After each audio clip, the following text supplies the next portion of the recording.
Hello, welcome to the Daily English News program. Azərbaycan Televiziya with the most important events of the day.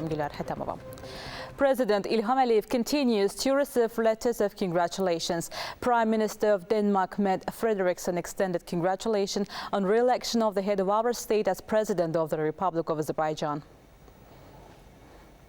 In 2023, Azerbaijan and Russia had a trade turnover of $4.5 billion, which increased by 17% compared to the previous year.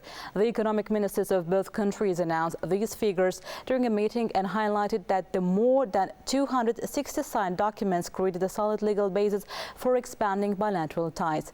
Successful projects are being implemented in various non-oil industries, including joint production. During the meeting, participants exchanged views on the implementation of the roadmap for the development of Azerbaijan-Russia cooperation. The discussion also covered the strengthening of ties between trade, transport and business circles.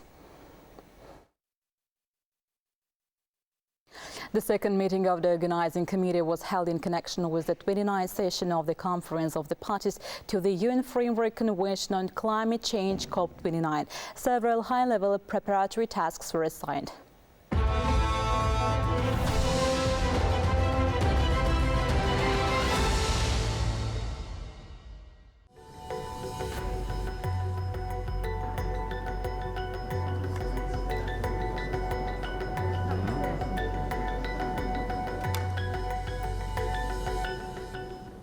At the meeting, the head of the presidential administration, chairman of the organizing committee, Samir Nuriyev, noted the work carried out in the framework of preparations for COP29 in the period since the first meeting in accordance with the instructions of President Ilham. He noted that the composition of the organizing committee has been further expanded in accordance with the head of state's instructions, and inclusiveness has been ensured through the representation of parliamentarians and representatives of civil society. In his speech to the Southern Gas Corridor Consultative Council in an interview with News Television, Samir Nuriyev said that he defined the main directions and the framework of the agenda for the COP29 presidency. According to the CSIS, he emphasized the importance on a fair approach, the countries rich in oil and natural gas resources, and the evaluation of the activities of these states in exchange for their contribution to environmental issues. The chairman of the organizing committee has recently announced that Azerbaijan has joined the Global Methane Pledge. The pledge aims to reduce methane emissions by 30% by 2030 compared to 2020. Samir Nuriyev noted that Azerbaijan has approved the action plan for declaring this year as the year of solidarity for the sake of the green world and is preparing for an action plan for COP29. He emphasized the importance of ensuring agreement between two action plans and mentioned the positive evaluation of our country's preparedness level by the Secretariat of the UN Framework Convention on Climate Change. Samir Nuriyev also stated that Azerbaijan's successful chairmanship of the non-aligned movement at COP29 and its active representation in other international organizations make our country capable of bridging the global south and the global north. Azerbaijan will make efforts to achieve global solidarity and consensus at COP29. The establishment of a tripartite mechanism on the COP between the United Arab Emirates, Azerbaijan and Brazil is commendable. Mukhtar Babayev, the Minister of Ecology and Natural Resources and the appointed President of COP29, discussed with Turkey, Germany, the UAE and Kenya with officials responsible for climate issues from foreign countries and international organizations. He provided updates on the issues arising from our country's presidency of COP29 and informed them about the meetings. It was noted that additional visits and meetings will be organized as part of the preparation for this prestigious event, with the next visit scheduled for China. The Minister of Digital Development and Transport, Rashad Nabiyev, provided an update on the steps being taken to address transport issues in preparation for COP29.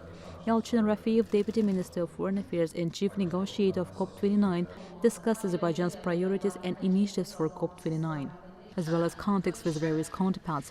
Nermin Jarchalova, Chairman of the Management Board of the COP29 operating company, provided information on organizational and logistical issues and preparatory work. Nigar Arpadara, a member of parliament and high-level champion of climate change, discussed her activities. Fatma Yıldırım, deputy of the Milli Meclis, discussed parliamentary diplomacy, climate change, and the Milli Meclis activities related to COP29. Leila Hasanova, young climate champion, shared details about her meetings and activities in this role. Aygün Aliyeva, the executive director of the State Support Agency for Non-Governmental Organizations, and Parvana Valiyeva, the executive director of the Health Service Public Association and co-founder of the Environmental Protection First Coalition, spoke about the role of civil society at COP29. They stated that inclusion of civil society representatives in the organizing committee was highly appreciated. National and international NGOs, private and public sector representatives agreed that joint cooperation is commendable. At the end of the meeting, tasks were assigned for implementing the action plan and addressing other relevant issues pertaining to the organization and hosting of COP29. Providing employment for residents resettled in the territories liberated from occupation is one of the priority areas of the state. As part of the first state program of the Great Return, a roundtable is being held in Shah to discuss the organization of vocational training for the population.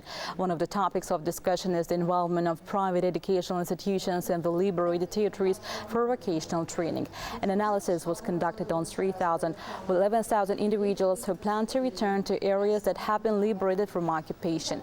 During the return process, 256 employees were consulted. Employment has been secured for 1,495 individuals, and efforts are ongoing to provide employment for an additional 979 people. Additionally, 2,000 individuals who will reside in the liberated territories will receive vocational training.